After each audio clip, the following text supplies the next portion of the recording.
This is 7 National News, and in our top story, the UAE's presence in the international arena in humanitarian aid, business and foreign policy has been a revelation. That's according to the Duke of Westminster.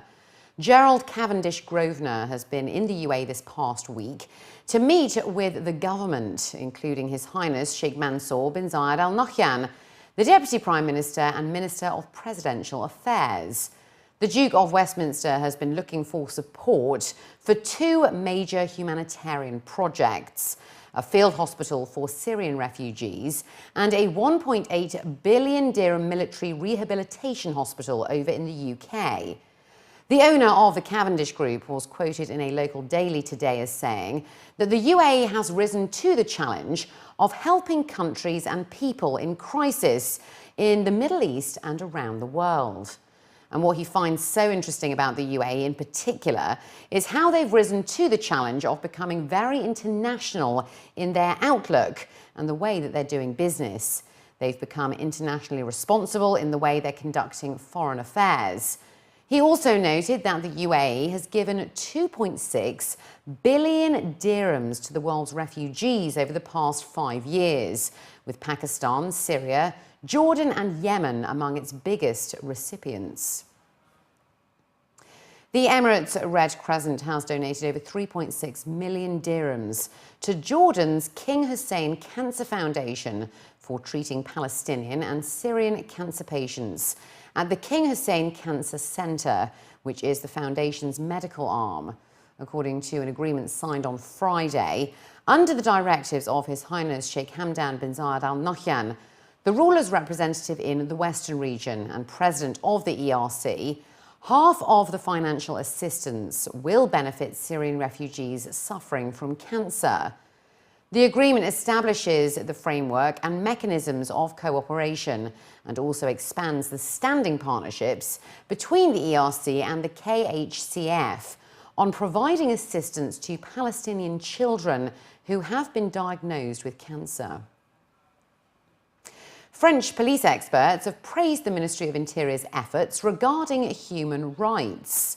Lieutenant Colonel Jerome Vial, the Deputy Director of Regional Security in the Alpes-Maritimes, France, praised the achievements and also hailed the tangible efforts to maintain human rights, combat human trafficking, support the United Nations Global Plan of Action against Human Trafficking, as well as to organise educational campaigns to spread awareness. The remarks were made during a ceremony hosted by the Training Department at the Human Resources Directorate General at the Abu Dhabi Police. Major Jean-Luc Leslie, the head of Community Prevention and Protection Units of the Regional Security Department in the Alpes-Maritimes, added that the UAE Ministry of Interior is leading others by example in the area of human rights and also combating human trafficking by qualifying its police and security personnel and enhancing their competencies according to the best international standards. And staying in Abu Dhabi, the German Ministry of Interior has praised traffic safety levels in the capital, as well as distinguished development in efforts in order to achieve the highest levels of traffic safety and also to reduce traffic accidents. They also expressed their admiration for the diligent efforts exerted by the police in order to boost the culture of traffic awareness for road users. The Roads and Transport Authority has opened the main diversion on the Sheikh Zayed Road following the full completion of canal works near Safa Park. Off the back of this, the traffic on the Sheikh Zayed Road in the direction of Dubai is being diverted while maintaining the same number of existing lanes in order to ensure a smooth and safe traffic flow. That's according to news agency WAM. A permanent traffic diversion will be in place throughout the project's construction period in order to give way to completing works and phases for the Dubai Water Canal project. This has been kicked off with the initial phase of infrastructure works through constructing a bridge on the Sheikh Zayed Road. The Emirates Identity Authority is warning the community that ID cards are not to be misused. The EIDA has stated that the Emirates ID cards are important documents that need to be safeguarded by everyone. The warning comes off the back of a growing trend by a number of private companies that ask for copies of national ID cards. According to a local daily, the cards were introduced as a means of protecting the identity and ensuring the security of everyone who lives in the UAE. It's taken a long time for the cards to be adopted, according to officials, and also successfully implemented. And abuse of the cards will only result in that process being void and also the card's authority being doubted. Banks, financial institutions, government offices and services are permitted to make use of the details on your identity card. It should not, however, be demanded by security guards who issue passes for a building, as they keep the card as a sort of temporary security measure. It added that every time you allow an unauthorised copy to be made, you are weakening its integrity and compromising your security. The Dubai Charity Association has announced that 24,000 people here in the UAE and abroad received sacrificial animals for Eid al-Adha, including the delivery of 4,000 in 23 countries, while 2,000 animals were distributed here in the country. Ahmed Mohamed Mismar, the Secretary General of the association, said in a statement that the cost of sacrificial animals stood at 2.4 million dirhams, adding that the number of animals this year increased by 2,000 as compared to the rise of 500 animals last year over Eid al-Adha.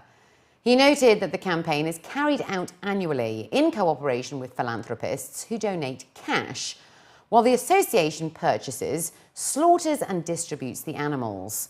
Some of the countries that received sacrificial meat abroad included people in Togo, Cambodia, Mali, the Philippines, Senegal, Burkina Faso, Niger, Gambia, Nigeria, Liberia, among others.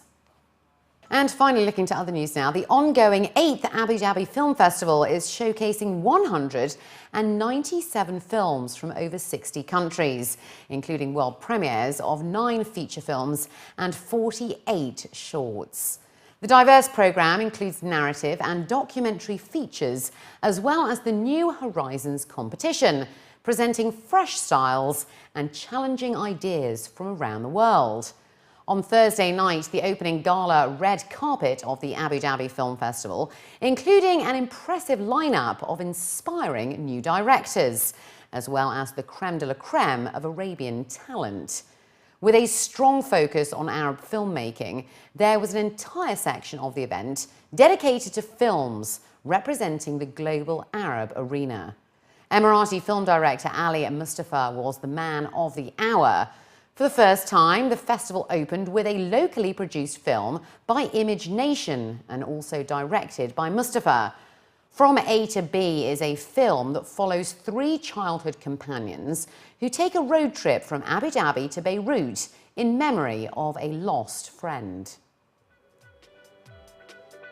It's completely fictional. I've always liked the genre of comedy and obviously drama, this is a bit of both.